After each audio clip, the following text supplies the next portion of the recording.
J'ai 67 ans et, ce soir-là, ma belle-fille m'a lancé son martini au visage, avant de me traiter d'égoïste.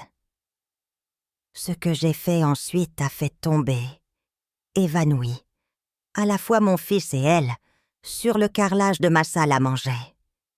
Si vous regardez cette histoire, prenez un instant pour vous abonner et dites-moi en commentaire d'où vous m'écoutez. Votre présence compte. Maintenant, laissez-moi revenir en arrière et vous expliquer comment tout a commencé. Parce que, sincèrement, même moi je n'aurais jamais imaginé que tout finirait ainsi. 3 semaines plus tôt, j'étais à l'épicerie Moreau de notre bourg de Clerval, serrant dans ma paume un ticket du loto de la Française des Jeux qui venait de me rendre 2 millions d'euros plus riche. 2 millions. Après 30 années à enseigner en CE2, à compter mes sous jusqu'à la fin du mois, j'étais soudainement à l'aise. La première chose que j'ai faite a été d'appeler mon fils unique, Marc. « Maman, c'est incroyable !» a-t-il dit. Et, derrière lui, j'ai entendu le petit cri aigu de Julie, ma belle-fille. « Il faut fêter ça comme il se doit. Laisse-nous tout organiser. » Le saut chaleureux de Marc m'a chaviré le cœur. J'ai voulu croire que ce coup du sort allait nous rapprocher. Depuis l'arrivée de Julie dans sa vie, il y a 5 ans, une distance s'était glissée entre nous. Elle avait des avis tranchants sur tout. Mon mobilier, d'un autre âge, mon esprit de petite ville et ce rythme tranquille dont je n'avais jamais eu honte. Mais l'argent, me disais-je, a ce pouvoir étrange de lisser les aspérités. Les 2 semaines qui ont suivi flottèrent dans une brume heureuse. Rendez-vous avec Henri Bruno, mon conseiller de longue date, calcul raisonnable, décision sobre. Rembourser mon prêt, sécuriser ma retraite. Peut-être ce voyage en Irlande dont je rêvais depuis la mort de mon mari. Le reste dormirait sur des placements sûrs. Marc m'appelait un jour sur 2, plus attentionné qu'il ne l'avait été depuis des années. « Tu te fais bien conseiller, maman ? Julie pense que son planificateur financier est excellent. » J'étais touchée, même si l'intervention de Julie me laissait un léger malaise. Elle travaillait dans le marketing d'une chaîne hôtelière de luxe et avait un goût prononcé pour le superflu. « Ne t'inquiète pas, mon chéri, la banque m'a orienté vers quelqu'un de très sérieux. On reste prudent. » Prudent, c'est bien, avait-il soufflé, avec, dans la voix, une déception mince comme une lame. Puis cette phrase: « N'oublie pas que tu as une famille qui t'aime. Si tu veux faire un geste... » J'aurais dû entendre le signal. Je ne l'ai pas voulu. Le samedi du dîner arriva. Marc s'était entêté. « On s'occupe de tout, maman. Tu ne lèves pas le petit doigt. » Julie, à ma surprise, s'était proposée pour la cuisine. La veille, j'avais briqué ma maison déjà impeccable. Le matin, je m'étais fait coiffer, une manucure discrète, et j'avais enfilé une robe bleu marine à petites flines, petites fleurs, la plus chère que je m'étais offerte depuis des lustres. À 17 heures, la table était dressée avec la belle porcelaine de ma mère, des bougies allumées, mes perles de grand-mère aux oreilles. J'étais élégante, reconnaissante, confiante. Ils ont sonné à 18 heures pile. Marc, les bras chargés de sacs et d'un bouquet de roses. Julie derrière lui, mallette noire à la main, blouse blanche impeccable, pantalon sombre, l'air d'arriver à une réunion. « Joyeuse soirée, maman !» a souri Marc en m'embrassant. Julie m'a donné une étreinte brève, plus d'affection qu'en 5 ans. « C'est magnifique ici, Marguerite, très authentique. » Elle m'appelait rarement par mon prénom. C'était d'ordinaire la mère de Marc. Ce glissement poli sonnait comme un prélude. J'ai fait taire mon instinct. J'ai choisi d'être heureuse. Le repas était trop parfait pour n'être que spontané. Marc avait commandé chez Laurent, ce bistrot français, où le plat du jour coûte un demi-smic. Le vin arborait une étiquette prétentieuse. Nous avons trinqué à la famille qui prend soin de la famille. Julie riait à mes petites anecdotes à la banque le jour du gain. Marc hochait la tête quand je détaillais mes projets. Très sensé, peut-être un peu trop. Avec une telle somme, tu pourrais vraiment aider des gens qui comptent pour toi. J'ai parlé de la paroisse, du centre d'aide alimentaire. Partager quand on a plus que nécessaire me semblait naturel. Un éclair a passé entre Marc et Julie, un regard rapide, huilé par l'habitude. Mon estomac s'est serré, sans que je sache pourquoi. Marc a reposé sa fourchette. « Maman, c'est justement ce dont nous voulons te parler, la famille. » Julie a ouvert sa mallette et en a tiré un dossier épais. Elle l'a glissé vers moi. Même à l'envers, j'ai vu des chiffres partout, l'entête d'un cabinet d'huissier et des lettres de mise en demeure. Julie a eu quelques complications financières, a dit Marc, avec cette douceur qu'il use pour demander quelque chose qu'on refusera. Rien de grave, juste un creux de trésorerie qui s'est envenimé. J'ai tourné la première page. 847 000 € de dettes cumulées, des relevés de cartes, des prêts à la consommation, des crédits renouvelables, une location pour une grosse berline allemande plus chère que toutes les voitures que j'ai possédées réunies. Je sentais mes mains trembler. Comment est-ce que c'est possible? Ai-je soufflé. Julie a plissé son sourire. C'est complexe. Mon image de marque, mes déplacements, les restaurants avec les clients. J'ai coupé net.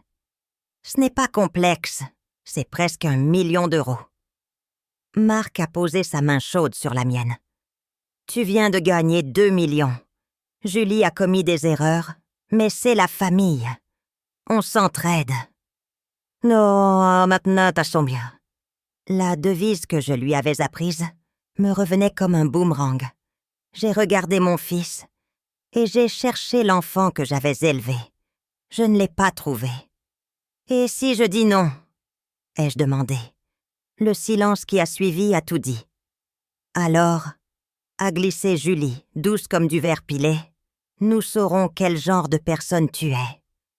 Ce froid qui naît entre les omoplates m'a traversé. J'ai reposé les papiers, j'ai respiré, j'ai parlé posément. Après impôt, il me reste environ 1 300 000. Tu me demandes 847 000. Que me resterait-il pour vieillir dignement? Pour des soins? Pour l'imprévu? Marc s'est raidi. Avec ta retraite à tas les intérêts, ça suffit pour ton train de vie. Mon train de vie. Comme si ma simplicité justifiait qu'on me déshabille de ma sécurité. Comme si l'on pouvait mesurer la valeur d'une existence à la hauteur de ses dépenses. Alors j'ai fait quelque chose de très simple. Je suis allée chercher mon carnet de chèques. Je me suis assise et j'ai rempli une somme d'1 millier d'euros. C'est que je peux donner. Un cadeau, pas un prêt. Julie a fixé le rectangle de papier comme une injure. 1 000 €? Mes mensualités minimales dépassent ça. Alors ton problème est plus grand que mon chèque. Marc s'est raidi. Tu pourrais régler tout ça. Tu choisis de ne pas le faire. Je choisis de protéger mon avenir, pas de financer le passé de ta femme.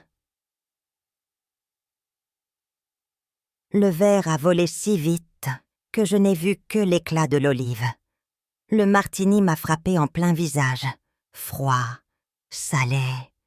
Le parfum âpre de l'alcool a envahi ma robe neuve. « Vieille, égoïste !» a sifflé Julie.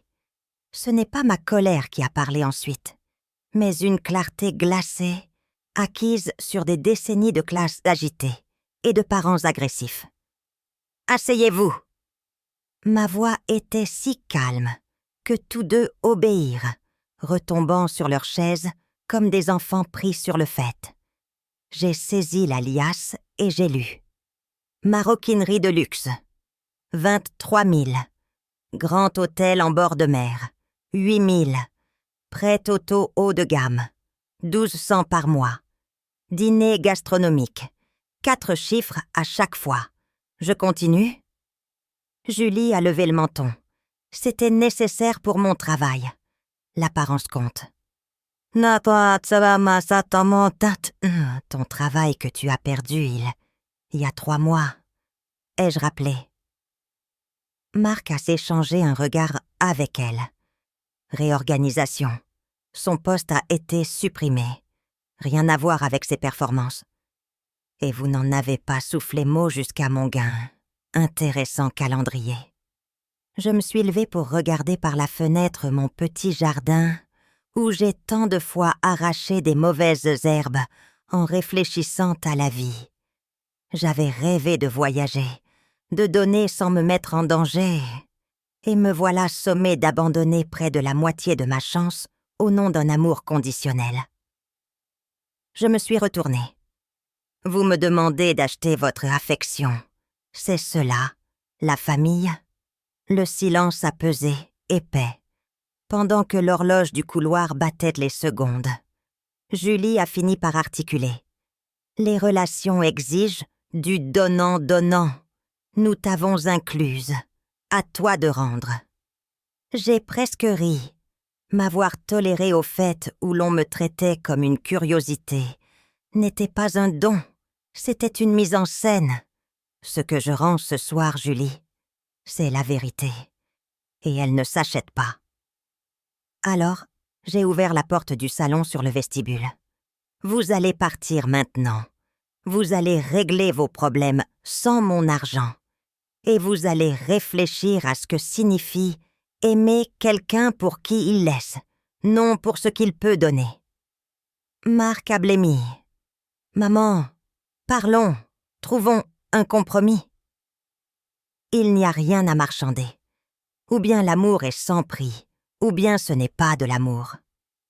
Julie a ramassé ses papiers, avec des gestes secs. Tu regretteras. Tu finiras seule dans cette maison, riche et sans famille. Peut-être, ai-je dit avec douceur, mais je saurai au moins qui m'aimait vraiment. Ils ont disparu dans la nuit. J'ai refermé. Dans le silence, l'odeur de l'olive a persisté, insolente. Au milieu de la table, le chèque de 1 000 € brillait comme un petit miroir. J'ai pensé à demain, à ce que je ferais pour protéger ce que j'avais construit, à ce que je mettrais en place pour n'être plus jamais traité comme un coffre-fort à jambes. Et, pour la première fois depuis longtemps, j'ai senti en moi une force nouvelle, la mienne, intacte. Le lendemain, je me suis réveillée avec un mal de tête discret et une lucidité tranchante. Ma robe pendait dans la salle de bain, imprégnée d'alcool et d'olive, comme une preuve matérielle de ce que j'avais refusé d'être. Un portefeuille sur pattes. Mon téléphone vibrait depuis 7 heures. Appel manqué de Marc, message insistant de Julie, une alternance de « on s'est mal compris » et de « réponds, c'est urgent ». J'ai posé l'appareil face contre table, j'ai préparé un café et j'ai ouvert un cahier à couverture bleue. À la première page, j'ai inscrit la date, l'heure, et j'ai commencé à rédiger un reçu précis de la veille. La commande chez Laurent, le dossier épais, les montants, le regard de connivence, le martini, l'insulte, puis ma décision. Écrire nettoyait l'air. Chaque phrase reprenait à Julie un morceau du mensonge qu'elle avait tenté de m'imposer.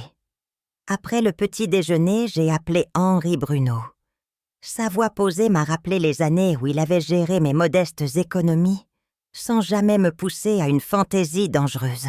« Henri, je veux protéger la moitié de mon gain dans une structure que personne ne pourra contester. Quelque chose de solide, de verrouillé. » Il a pris le temps d'expliquer, point par point, les options françaises, le rôle du notaire, les mécanismes d'assurance-vie à cantonnement, la possibilité d'une fiducie-gestion encadrée. Ce sont des choix engageants, Marguerite. L'irrévocabilité protège, mais elle oblige. Justement, je préfère une porte fermée à clé plutôt qu'un battant qu'on enfonce. Nous avons fixé un rendez-vous pour le lendemain matin avec un notaire de confiance pour lancer les actes. Puis j'ai composé le numéro de ma sœur, Caroline, à Aix-en-Provence. Elle a tout écouté sans m'interrompre, le souffle un peu court seulement quand j'ai prononcé 847 000 €. L'image de Marc, vraiment? Pour qui se prend-elle? Sa colère m'a fait sourire malgré moi. Elle disait que je ne comprendrais pas, que ma vie est trop petite. Ta vie est solide, nuance, et quand la tempête passe, ce sont les maisons solides qui restent. Elle s'est adoucie. Note tout, conserve chaque message, imprime les relevés. Si ça dérape, un dossier vaut mieux que 1000 indignations. Je venais de raccrocher quand une voix inconnue est venue se glisser dans ma cuisine par le haut-parleur. « Marguerite, ici Rebecca, la mère de Julie. Nous devons parler. » L'entrée en scène des renforts n'a pas surpris l'ancienne institutrice en moi. « Bonjour, Rebecca. » Son ton s'est voulu chaleureux, maternel. « Julie est dévastée. Elle dit que tu l'as humiliée, que tu t'es moqué de ses erreurs devant ton fils, que tu as refusé la seule solution raisonnable. » Petit j'ai regardé ma robe encore humide et j'ai senti ma patience retirer sa chaiseuse. Je me suis contentée de lire ce qu'elle m'a posé sous les yeux. Si les chiffres sont humiliants, l'humiliation n'est pas dans ma voix. La réponse a claqué, plus sèche. Tu as de l'argent et tu es âgée, Marguerite. Tu n'en auras pas besoin aussi longtemps qu'elle. Ce serait si facile de l'aider. Il y a des phrases qui vous révèlent mieux qu'un portrait. Vous avez raison sur un point. Je suis âgée. Assez pour reconnaître la manipulation, la confondre avec la sollicitude et m'en tenir à distance. Bonne journée, Rebecca. J'ai coupé court. 2 minutes plus tard, elle laissait un long message où revenaient les mêmes mots comme des cailloux dans une gourde. Famille, devoir, honte. Je les ai sauvegardés. Des cailloux, parfois, prouvent que la route a bien été parcourue. À 10h le lendemain, Henri m'attendait à l'étude notariale, un dossier neuf sous le bras. Le maître Vidal, notaire aux lunettes rondes, a repris la musique en mode sérieux. Clause, bénéficiaire, indisponibilité, fiscalité, traçabilité, tout ce vocabulaire de digue et de verrou. Je signais lentement, consciente de graver non seulement des décisions financières, mais la limite exacte de ce que j'acceptais désormais des autres. La moitié du capital fut ainsi logée dans un cadre qui neutralisait les mains baladeuses et les chantages à venir. La seconde moitié, Henri la répartit prudemment pour que mes nuits restent complètes et mes réveils légers. « Vous savez, » a glissé maître Vidal en refermant le protocole, « la paix a un prix. Vous venez de le payer. Je lui ai remondu que la paix coûte toujours moins cher que la guerre familiale. En rentrant à Clerval, j'ai trouvé une voiture de police municipale garée devant mon portail. Le brigadier Martin discutait avec Marc sur le pas de la porte.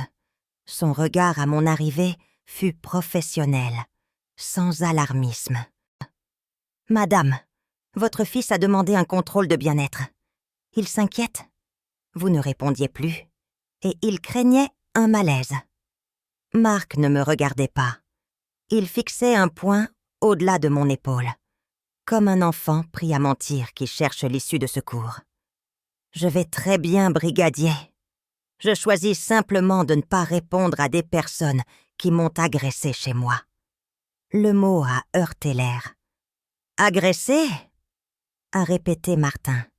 J'ai décrit le verre, l'alcool, l'insulte. Un récit net, sans emphase. Il a noté. Professionnel. Souhaitez-vous déposer plainte? J'ai senti la tentation crépiter dans ma poitrine. La victoire rêche et immédiate. Pas pour l'instant. Mais je veux que cela figure au registre, avec l'heure, les témoins, le motif de la dispute. Marc, enfin, a relevé la tête. Maman, ne dramatise pas. C'était un geste malheureux. Le brigadier a posé doucement la main sur sa pochette. Monsieur, un geste malheureux qui atteint quelqu'un, c'est un délit. Mon conseil, laissez votre mère respirer. Les contrôles de bien-être ne servent pas à forcer un dialogue. Oh. Il m'a salué, a salué Marc, et la petite voiture s'est éloignée en ronronnant, comme si de rien n'était. Mais quelque chose venait de changer. La scène avait désormais un numéro de dossier. Les 2 jours suivants, le silence a été de plomb, puis une autre musique s'est mise à jouer. Un courrier recommandé d'un cabinet d'avocats de Lyon affirmait que mon gain m'avait désorienté, que je subissais une influence malveillante de professionnels, que mon refus d'aider Julie témoignait d'une incapacité à gérer mes intérêts. En clair, il réclamait l'ouverture d'une procédure de sauvegarde de justice, voire de curatelle. Je me suis assise sur le banc du jardin, dossier à la main, et j'ai laissé le soleil emplir mes paupières. Parfois, l'adversaire vous rend service en se dévoilant trop vite. J'ai appelé Henri. Il a soufflé, indigné. Puis il a dit ce que je savais déjà. Il vous faut un avocat qui connaît le terrain familial. Il m'a recommandé Maître Chêne, au barreau de Grenoble, réputé pour sa patience sans mollesse. La voix de Maître Chêne m'a rappelé l'eau froide d'un torrent, claire, saisissante. Madame, leur requête est infondée et malhabile. Vous avez pris conseil, vous avez diversifié, vous avez conservé des réserves, et vous disposez d'un esprit parfaitement cohérent, comme le prouvent vos notes, vos comptes rendus, vos décisions. Nous allons solliciter un rejet immédiat et, dans la foulée, déposer pour harcèlement et tentative d'extorsion. Sa manière de poser les pierres m'a rassurée.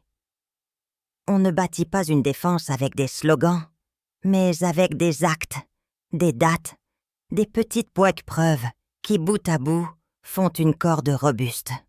Elle m'a demandé d'imprimer tous les messages, de retranscrire mot pour mot l'appel de Rebecca, de consigner l'intervention du brigadier Martin.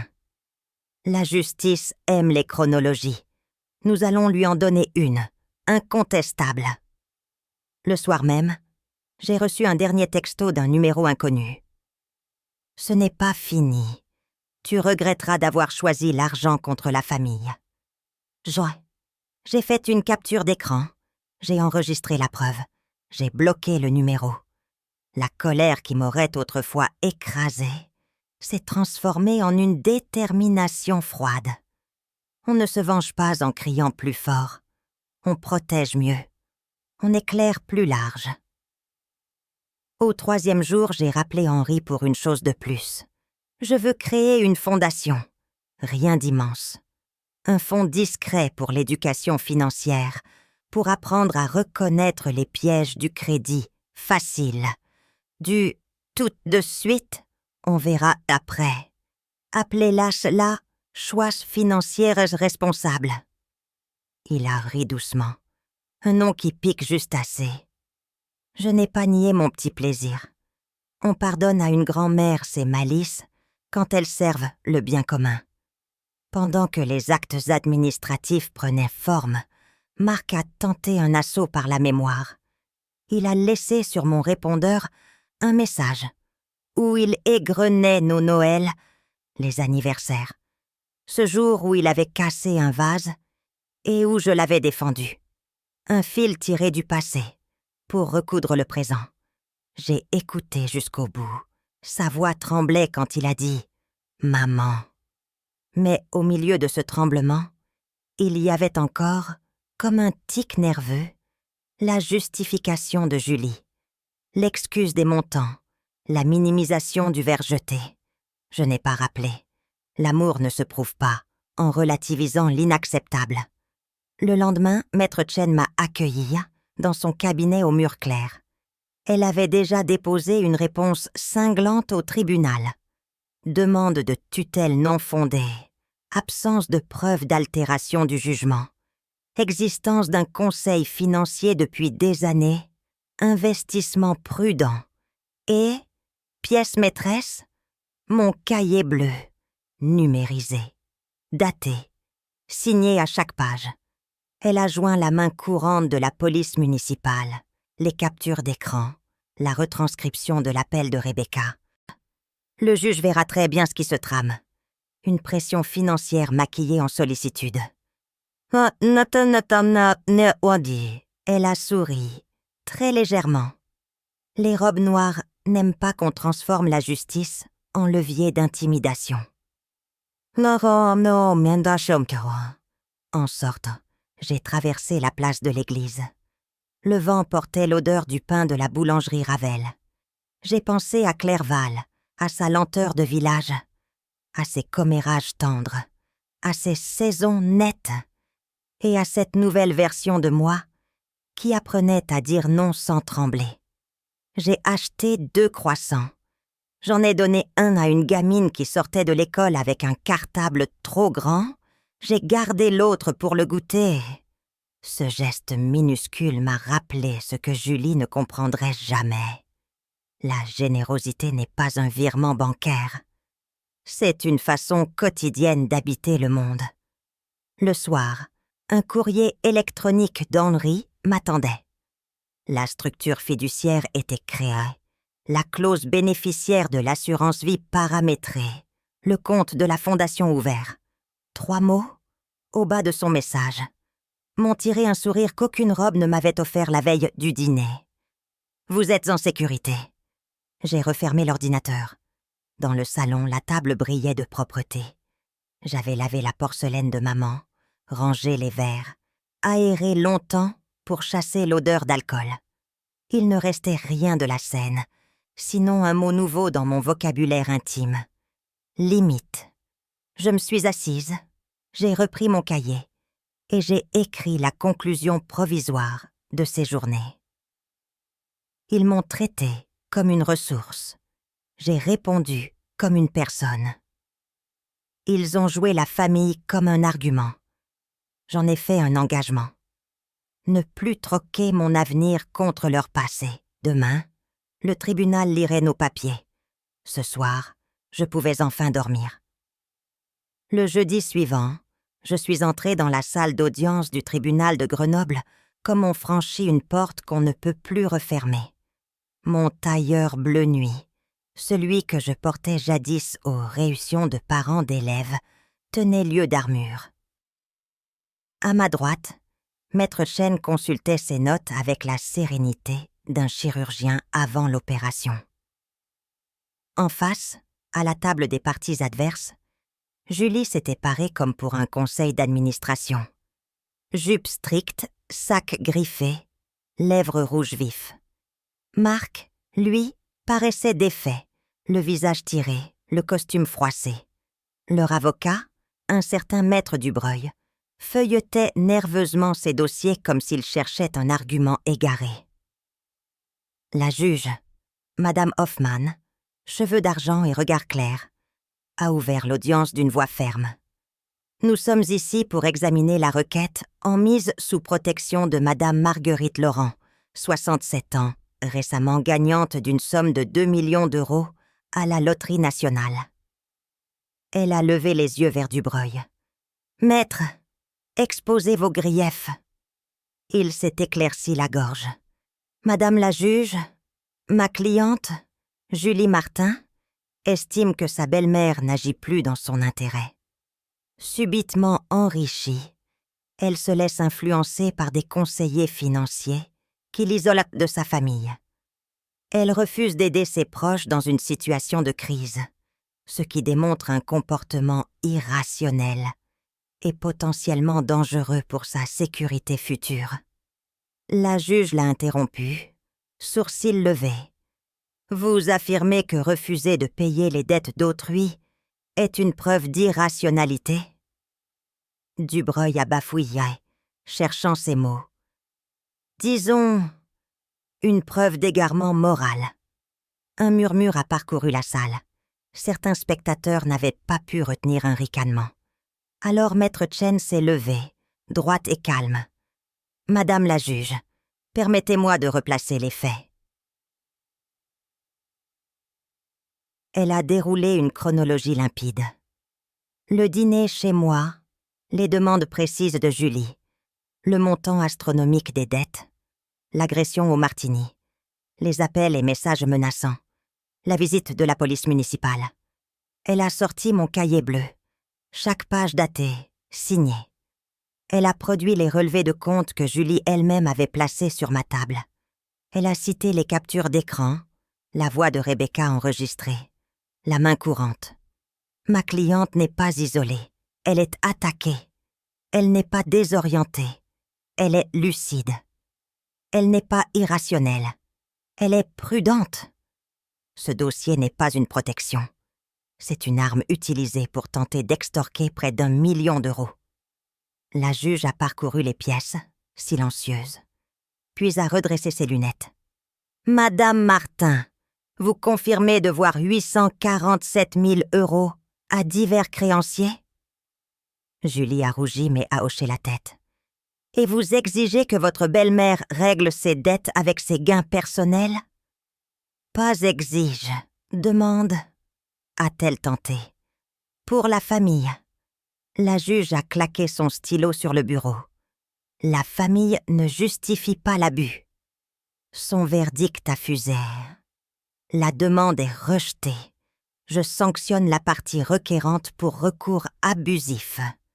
De plus, j'ordonne une interdiction de contact direct ou indirect concernant toute question financière.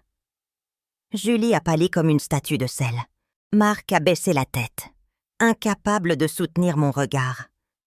J'ai senti mes poumons se remplir d'un air plus clair que depuis des mois. Maître Chen m'a glissé à l'oreille. Maintenant, nous contre-attaquons. Harcèlement, tentative d'extorsion, violence légère. Nous avons tout. Pour la première fois, j'ai entrevu non seulement la protection, mais la justice. Les semaines suivantes ont tissé une toile nouvelle. Julie, acculée, a fini par déposer le bilan auprès du tribunal de commerce de Lyon. Plus de 900 000 euros de dettes inscrites. L'information m'est parvenue par Henri, amusé de constater que mes adversaires s'étaient enfoncés eux-mêmes. Même la procédure leur échappe, Marguerite. Ils ont ajouté des frais d'avocat qu'ils ne peuvent plus honorer. Marc, lui, a été muté par son entreprise de défense à un poste secondaire, sans accès confidentiel, à cause du risque que représentait l'endettement de son épouse. Une rétrogradation déguisée. Je devrais peut-être avoir de la peine. Mais en vérité, je ressentais une étrange sérénité. Leur chute ne venait pas de moi, mais de leurs propres excès. Je n'avais fait qu'ériger des murs pour protéger mon jardin. Ce jardin, justement, devenait mon sanctuaire. J'y passais des après-midi entières à planter des tulipes, à écouter le chant des mésanges. Chaque poignée de terre me rappelait que ma vie avait de la valeur, même sans leur validation ou leurs reproches. Un soir, le téléphone a sonné. Numéro inconnu. C'était une journaliste de la chaîne régionale. Elle voulait raconter mon histoire, celle d'une retraitée ayant tenu tête à une tentative d'extorsion familiale. J'ai hésité. Puis, j'ai accepté, à condition qu'on parle de la fondation que j'avais lancée. Choix financier se responsable. L'interview a eu lieu dans mon salon, sobrement. Je n'ai pas parlé de rancune, mais de limite.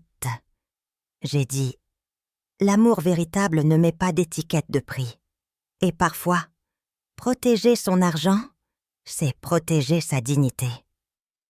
L'émission a suscité un écho inattendu. Des lettres sont arrivées, d'inconnus qui racontaient leur propre drame. Un neveu qui voulait un prêt, une petite fille pressante, des frères brouillés par un héritage. Je n'étais pas seule.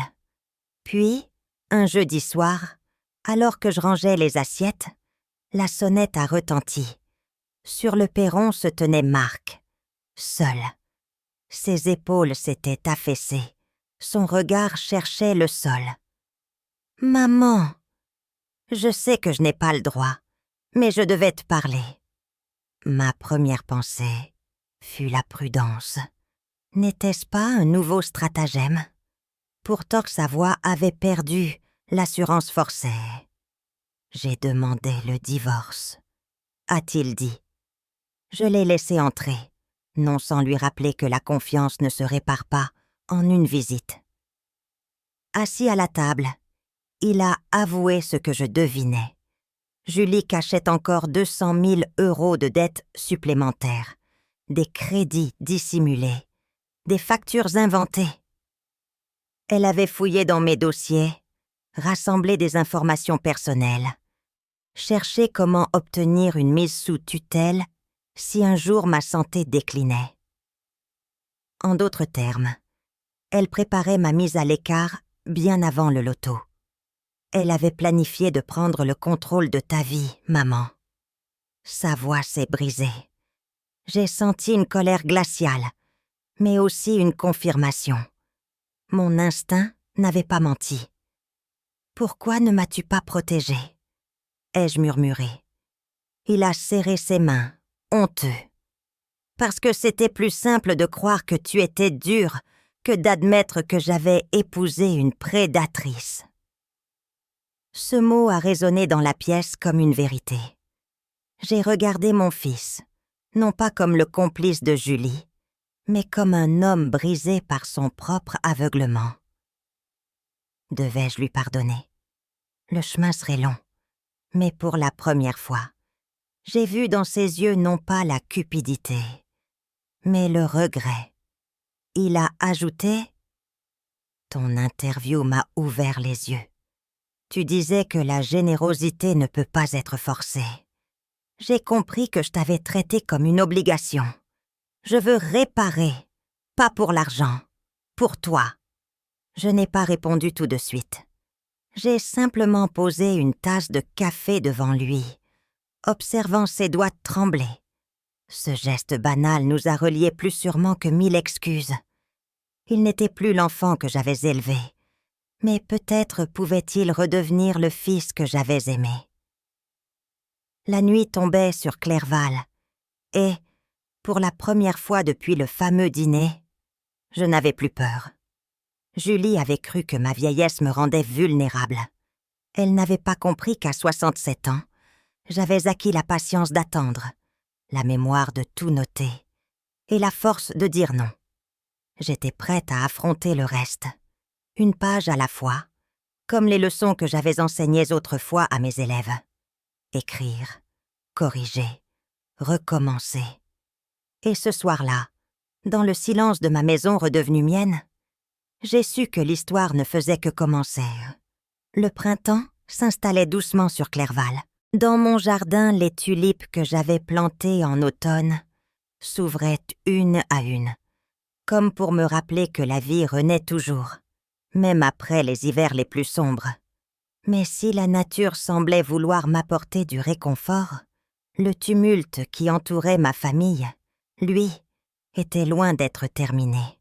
Les papiers juridiques continuaient de s'empiler sur mon bureau, et chaque matin je découvrais une nouvelle manœuvre de Julie pour tenter de reprendre le contrôle. À peine 2 semaines après le rejet de sa demande au tribunal, une assignation me parvint. Elle m'accusait désormais d'abus moral. Selon elle, mes refus répétés d'aider constituaient une forme de maltraitance psychologique. Maître Chen, toujours d'une patience implacable, a souri en parcourant les feuillets. « C'est une stratégie d'usure, Madame Laurent. Elle espère que vous céderez par fatigue. Mais chaque faux pas juridique qu'elle commet renforce votre dossier. Ici, quand nous avons rédigé une nouvelle réponse, encore plus solide, joignant de nouveaux témoignages, notamment celui du brigadier Martin, qui confirmait l'agression au martini. La juge, exaspérée par ces tentatives répétées, a rapidement débouté la requête et menacé Julie de sanctions plus lourdes si elle persistait. Pourtant, malgré les victoires légales, mon cœur restait lourd. Le soir, seule dans ma cuisine, je repensais aux mots de Marc. « Je veux réparer, maman. » Je le croyais sincère, mais la confiance, comme une porcelaine fêlée, ne se recolle jamais sans laisser de cicatrices.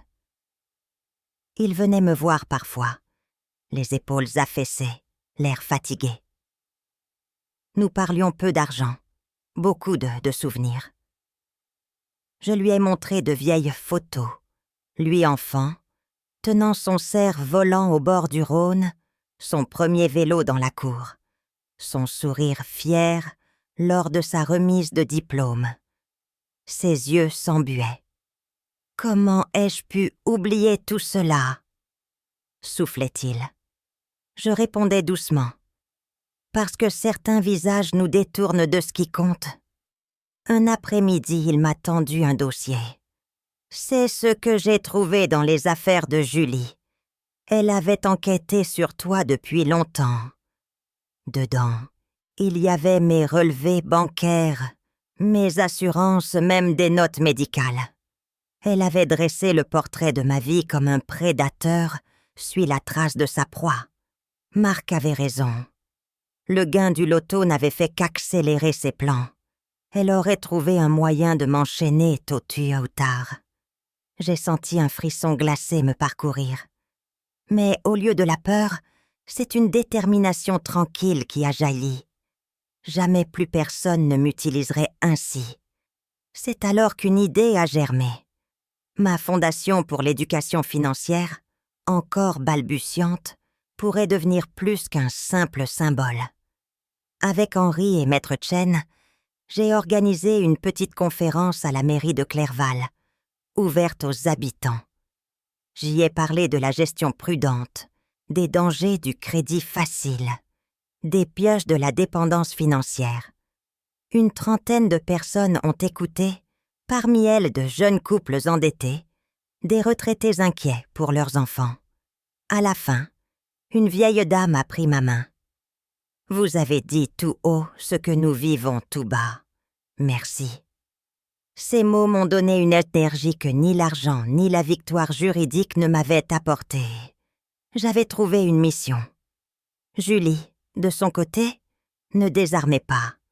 Par l'intermédiaire de sa mère Rebecca, elle continuait d'envoyer des messages déguisés en appel à la réconciliation. La famille avant tout, Marguerite. Tu ne veux pas finir seule. Mais désormais, chaque mot sonnait creux. Je savais que ces phrases n'étaient que des clés forgées, pour entr'ouvrir ma porte. Je n'ai plus répondu. Je me suis contentée d'archiver, de consigner, de bâtir ma forteresse de preuves. Le temps travaillait pour moi. Un matin, j'ai reçu un appel inattendu. Une journaliste nationale voulait réaliser un reportage plus large sur les abus financiers subis par les personnes âgées. Mon histoire avait circulé, et je devenais malgré moi une figure publique. J'ai accepté, mais à mes conditions. Qu'on mette en lumière la fondation, qu'on parle d'éducation, et non de scandale. Le reportage a été diffusé un dimanche soir. On me voyait dans mon jardin, entourée de mes fleurs, parlant avec simplicité. On dit souvent que vieillir, c'est perdre, mais parfois, vieillir, c'est apprendre à dire non. L'écho fut immense. Des courriers affluaient de toute la France. Certains racontaient des enfants pressants, d'autres des voisins envahissants, d'autres encore des conjoints manipulateurs. Tous trouvaient, dans mon refus, un miroir de leur propre combat. J'étais devenue, sans l'avoir cherché, une porte-voix. Et paradoxalement, cela me rapprochait de Marc. Il voyait en moi non plus seulement une mère, mais une femme debout, capable de se défendre. Il m'a avoué « Ton courage m'aide à trouver le mien ». J'ai entamé la procédure de divorce. Je ne veux plus vivre sous son emprise. Ce soir-là, nous avons bu un café ensemble en silence. Le vent d'avril soufflait doucement à travers les rideaux. Je savais que le chemin vers la réconciliation serait long, semé de doutes, mais une fissure s'ouvrait dans le mur entre nous. Et en moi, une vérité s'ancrait. On ne choisit pas toujours les batailles, mais on choisit la manière de les mener. Moi, je les mènerai avec dignité, avec patience, et avec cette arme inattendue que la vie m'avait donnée, la voix. Car, désormais, ce n'était plus seulement mon histoire. C'était celle de tant d'autres qui apprenaient, eux aussi, à dire. Non, pas cette fois. Le mois de mai approchait, et avec lui, l'audience prévue pour examiner ma contre-plainte. Les couloirs du tribunal de Grenoble semblaient plus familiers que je ne l'aurais souhaité, mais je ne craignais plus ces murs austères. À présent, chaque dossier, chaque note soigneusement consignée, dans mon cahier bleu, chaque capture d'écran constituait une arme silencieuse. Maître Chen avançait avec la certitude de quelqu'un qui connaît la valeur du temps.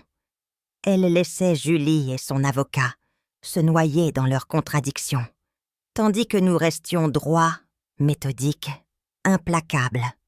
Le jour de l'audience, Julie est apparue vêtue d'une robe noire élégante, ses cheveux parfaitement lissés, son sac de marque soigneusement posé à côté d'elle. Elle voulait incarner la femme respectable, victime d'une belle-mère inflexible. Marc l'accompagnait, mais cette fois, il ne s'était pas assis à ses côtés. Il avait choisi le banc du fond, presque en retrait. Ce simple détail m'a transpercé le cœur. Mon fils commençait à comprendre qu'il avait soutenu la mauvaise cause. Lorsque la juge Hoffman a pris place, la salle s'est figée. Elle a donné la parole à Maître Chen, qui s'est avancé avec son calme habituel. « Madame la juge, nous ne sommes pas ici pour discuter de dettes privées, ni de disputes familiales. Nous sommes ici pour protéger une femme de 67 ans contre un harcèlement répété, une tentative d'extorsion et une agression physique. » Elle a déroulé les faits, un à un, comme on dispose les pièces d'un puzzle qui ne laisse plus aucune place au doute.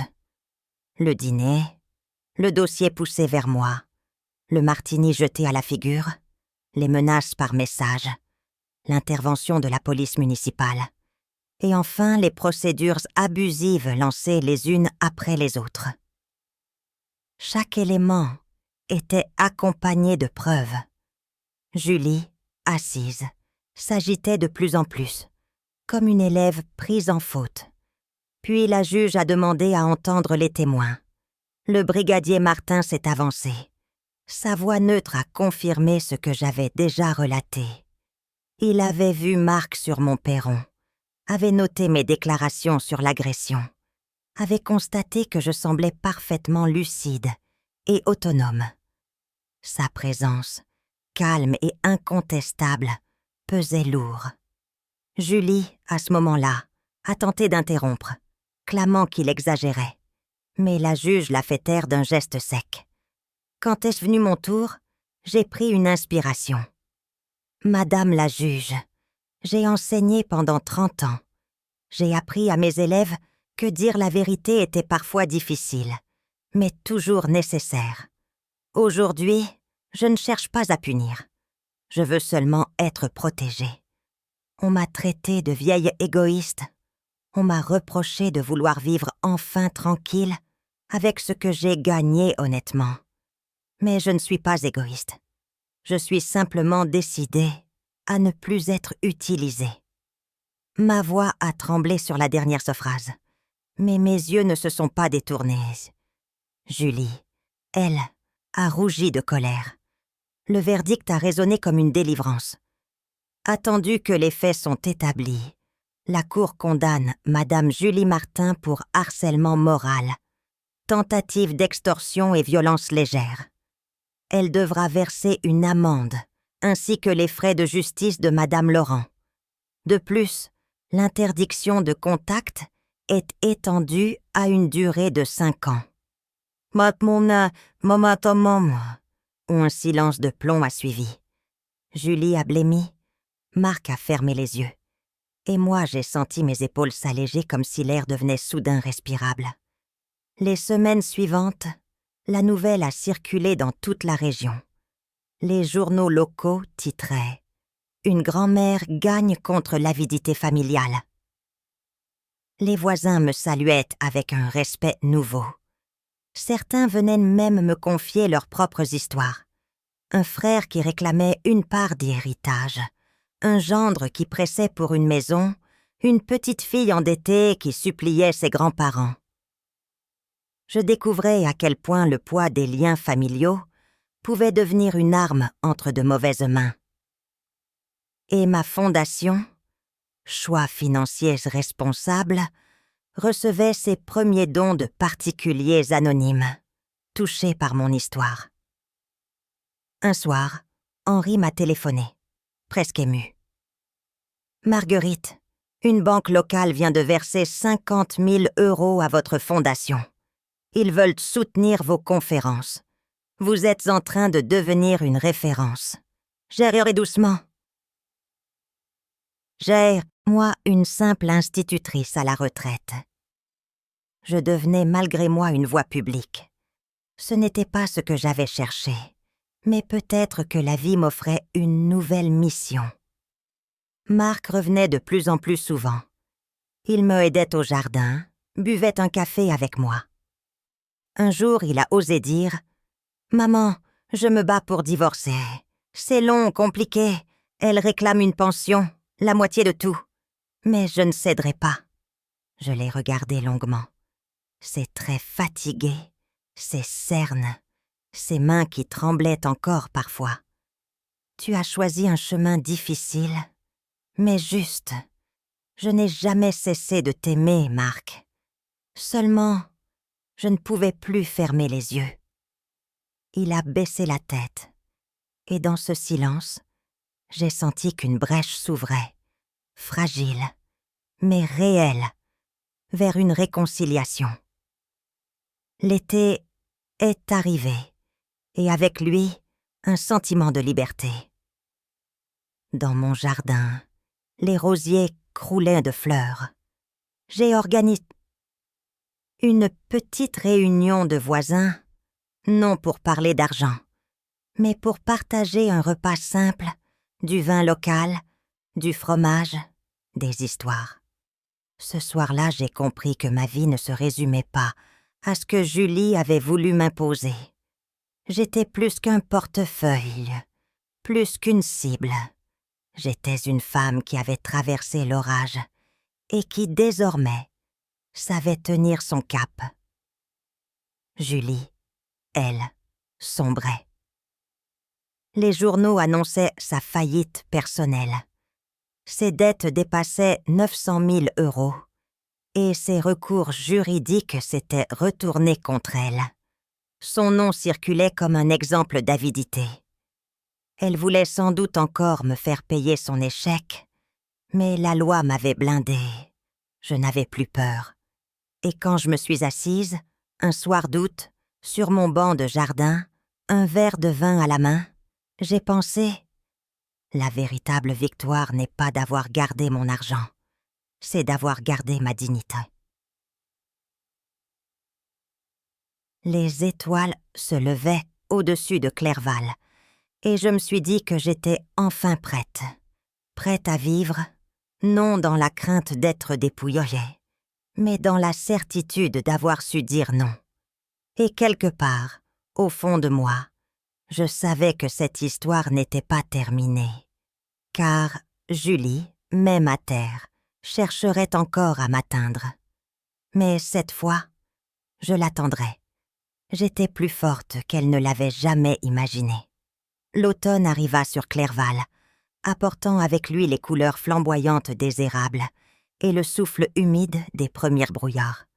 Je passais mes matinées à marcher dans les rues du village, saluant les voisins, répondant aux félicitations discrètes que l'on me lançait au détour d'une boulangerie ou d'une librairie. Mon histoire était désormais connue, et je n'avais plus besoin de l'expliquer. Chacun avait compris que j'avais résisté à une forme de chantage familial, mais si le monde extérieur semblait s'apaiser, à l'intérieur de moi, la vigilance restait vive. Julie n'avait jamais été du genre à capituler complètement. Un soir de septembre, en ouvrant ma boîte aux lettres, j'ai trouvé une enveloppe épaisse, sans expéditeur. À l'intérieur, des coupures de journaux relatant mon triomphe au tribunal, mais aussi des mots griffonnés à la hâte. « Tu crois avoir gagné? Ce n'est que le début. Tu finiras seul. » J'ai ressenti un frisson glace, non de peur, mais de lassitude. Aussitôt, j'ai ajouté ce document à mon cahier bleu, preuve supplémentaire de l'obsession de Julie. Le lendemain, Maître Chen a confirmé ce que je savais déjà. Ces menaces anonymes ne l'aideront pas. Elles ne font que renforcer votre dossier de harcèlement. Continuez d'archiver. Alors j'ai continué, consciencieusement, comme une élève appliquée qui prépare son examen final. Marc, de son côté, avançait dans son divorce. Les audiences se succédaient, longues et épuisantes. Un après-midi, il est venu me voir, les traits tirés, les yeux cernés. Elle réclame encore plus, maman. Elle veut la maison, la pension, jusqu'au chien. Sa voix s'est brisée. Je lui ai tendu une tasse de thé. Marc, je ne peux pas livrer cette bataille à ta place, mais je peux être là pour t'écouter, pour te rappeler que tu n'es pas seul. Il a posé sa tête dans ses mains. J'ai honte d'avoir laissé cette femme détruire tout ce que j'avais de plus précieux, y compris toi. Ces mots m'ont touché profondément, mais je savais que le pardon ne se donnait pas en un instant. Il fallait du temps, de la constance, des preuves de changement. Pourtant, une part de moi retrouvait l'espoir. Pendant ce temps, ma fondation Choix financiers responsables prenait de l'ampleur. Avec Henri, nous avions organisé des ateliers dans plusieurs communes alentours. Valence, Annecy, Chambéry. Des dizaines de retraités y assistaient, mais aussi des jeunes couples qui voulaient apprendre à gérer leurs revenus. Je parlais de mes erreurs, de ma patience forcée, de mon refus de céder à la manipulation. Dire non, expliquai-je, ce n'est pas refuser d'aimer. C'est refuser de se laisser détruire. Les applaudissements, parfois les larmes dans les yeux de certains auditeurs, me rappelaient que ma douleur trouvait une utilité. Ma voix devenait un outil pour d'autres. Un matin d'octobre, j'ai reçu un appel inattendu de la chaîne nationale. On voulait m'inviter à un plateau télé, à Paris, pour débattre des abus financiers intrafamiliaux. J'ai longuement hésité. La lumière des projecteurs ne m'avait jamais attirée. J'avais toujours préféré la discrétion des salles de classe. Mais Caroline, ma sœur, m'a convaincue. Tu as la chance d'aider des milliers de personnes. Pourquoi te taire? Alors j'ai accepté. Le voyage à Paris, le train, l'hôtel, tout cela me paraissait irréel. Sur le plateau, j'ai parlé simplement, sans artifice. J'ai raconté l'histoire du martini, du chèque de 1 000 €, du procès. Et j'ai conclu. L'argent révèle parfois les failles des cœurs, mais il révèle aussi la force qu'on ne soupçonnait pas en soi. Le silence qui a suivi valait plus que les applaudissements. J'avais touché quelque chose de profond. Mais Julie n'avait pas disparu. Peu après l'émission, j'ai reçu un nouveau courrier de son avocat, un certain maître Dubreuil. Encore lui. Cette fois, elle m'accusait de diffamation publique. Selon elle, mes interventions médiatiques portaient atteinte à son honneur. Maître Chen a éclaté de rire en lisant la lettre. C'est une fuite en avant, Marguerite. Elle ne comprend pas qu'elle creuse sa tombe juridique. La vérité n'est pas diffamatoire. Et vos propos étaient factuels, appuyés sur des jugements rendus. Nous répondrons sèchement. J'ai soupiré. Chaque attaque était une preuve supplémentaire de son acharnement. Mais je sentais aussi une fatigue grandir en moi. La bataille m'avait transformée, mais elle m'avait aussi marquée. C'est alors que Marc a eu un geste inattendu. Un dimanche, il est venu avec un petit sac de voyage. Je vais m'installer quelques semaines dans le pavillon que j'ai loué près de Grenoble, le temps de régler le divorce. Mais j'aimerais passer mes week-ends ici, avec toi. Pas pour l'argent, pas pour demander, juste pour retrouver ma mère. J'ai longuement cherché dans son regard la sincérité. J'y ai vu une fragilité nouvelle, un besoin d'ancrage. Alors j'ai accepté. Le premier week-end, nous avons jardiné ensemble, comme autrefois. Le deuxième, nous avons cuisiné une tarte aux pommes, riant maladroitement de nos gestes rouillés. Et peu à peu, j'ai senti une brèche s'élargir, laissant entrer de nouveau la chaleur d'un lien maternel. À l'approche de novembre, je me suis surprise à rêver. Non plus de voyages lointains ou de richesses, mais de choses simples. Un feu dans la cheminée, une soirée paisible, un avenir libéré des chaînes invisibles. Julie continuerait sans doute ses assauts, mais j'étais blindée. J'avais mes preuves, mes alliés, mon avocat et surtout ma propre voix. J'avais appris à me tenir droite, même seule, et à comprendre que la solitude n'est pas toujours un manque. Parfois, c'est une victoire. Ce soir-là, en fermant les volets, j'ai regardé mon reflet dans la vitre. Mon visage portait des rides, mais mes yeux brillaient d'une lumière que je ne me connaissais pas. J'ai murmuré. « Tu n'es pas égoïste, Marguerite. Tu es libre. » Et ce simple mot résonnait comme le plus beau des héritages. L'hiver arriva sur Clerval, enveloppant le village de son manteau blanc, et de son silence glauque, je passais mes matinées à contempler le jardin gelé, chaque branche cristallisée comme un bijou fragile. Pourtant, au milieu de cette beauté figée, je savais que la tempête n'était pas terminée. Julie n'abandonnait jamais. Elle s'était retirée du devant de la scène après la faillite, vite. Mais son ombre planait encore, insidieuse, prête à frapper. Les lettres anonymes, les insinuations, les murmures à travers certains voisins naïfs. Tout cela faisait partie de sa guerre invisible.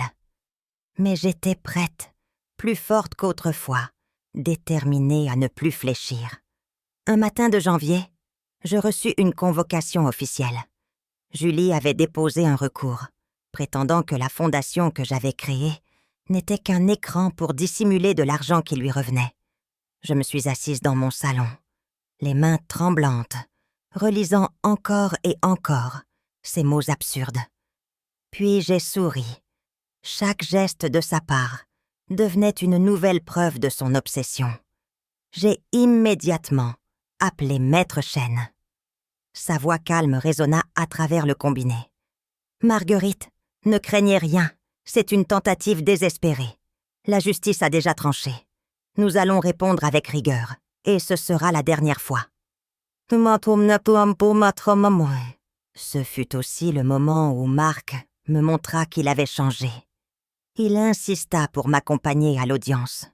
Quand nous avons franchi ensemble les marches du tribunal de Lyon, je sentis son bras effleurer le mien, comme un fils qui cherchait à protéger sa mère. Devant le juge, Julie parla longtemps, accumulant accusations et discours confus. Mais ses mots sonnaient creux. Le magistrat, une femme sévère aux lunettes cerclées de métal, l'interrompit. « Madame, ce que vous exposez ne repose sur aucun fait vérifiable. Vous tentez de transformer vos propres erreurs en faute d'autrui. L'audience est close. » Ce fut tout. Quelques phrases suffirent à clore ce chapitre. Julie sortit furieuse, son regard noir planté dans le mien. Mais je n'eus plus peur. Je savais que sa défaite était irréversible. De retour à Clerval, j'ai senti un poids quitter mes épaules. L'air semblait plus pur, les couleurs plus vives. Marc, sur le trajet, était silencieux. Puis il dit doucement : « Je comprends enfin, maman. Tout ce que tu as enduré, c'était pour te protéger, mais aussi pour protéger ce que tu avais construit. » Sa voix tremblait. « J'ai été aveugle trop longtemps. » J'ai posé ma main sur la sienne. « L'important, Marc, c'est que tu ouvres les yeux maintenant.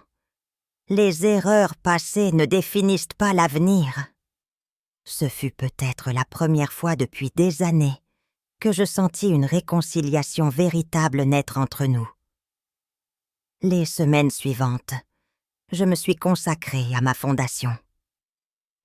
Nous avons lancé un grand projet, des séminaires itinérants dans toute la région Rhône-Alpes, où des bénévoles expliquaient aux familles comment éviter l'endettement, comment résister aux sirènes de la consommation effrénée.